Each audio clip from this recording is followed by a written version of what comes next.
அஸ்ஸலாமு அலைக்கும் வரஹ்மத்துல்லாஹி வபரகாத்துஹு. நான் எஸ்யா 6ஆம் வகுப்பு படிக்கிறேன். நான் இப்போ உங்க முன்னாடி சொல்ல போற கதை பேரு உழைப்பே மூலதனம். பூங்குளம் அப்படின்னு ஒரு ஊர்ல அருளப்பர் அப்படின்னு ஒரு அப்பா இருக்காங்க. அவங்களுக்கு மொத்தம் 3 பிள்ளைங்க, வளவன், அமுதா, எழிலன்.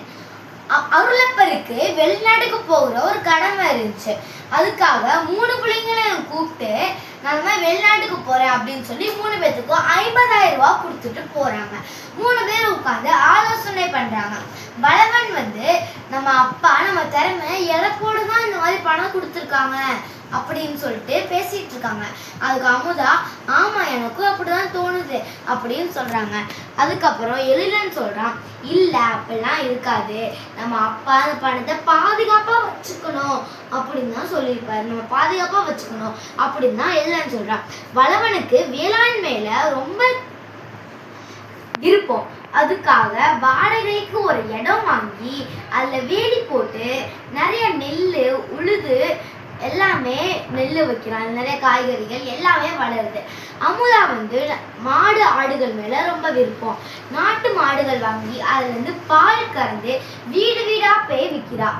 வீடு வீடா போய் வித்து மீதி இருக்க பால்ல தயிர், வெண்ணெய், நெய் எல்லாமே பண்றா.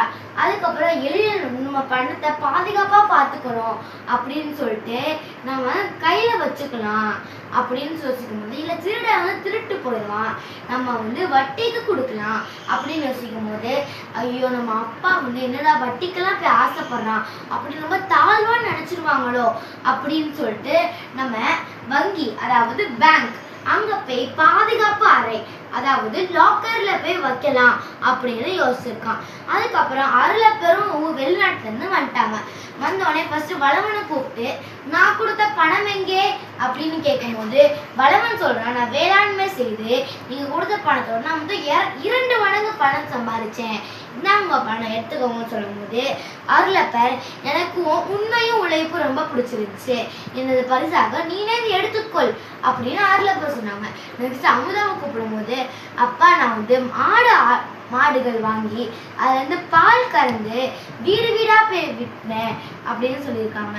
அதுக்கு அருளப்பர் எனக்கு மிக்க மகிழ்ச்சி, நீ அந்த மாட்டு பண்ணையால விரிவாக வை அப்படின்னு சொல்லியிருக்காங்க.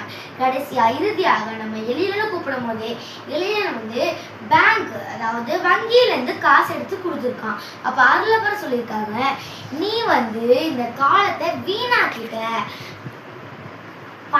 பணம்ன்றது பூட்டி வைக்கிறது இல்லை அப்படின்னு சொல்லும் போது எழிலன் நான் பண்ண தப்ப உணர்ந்துக்கிட்டான்.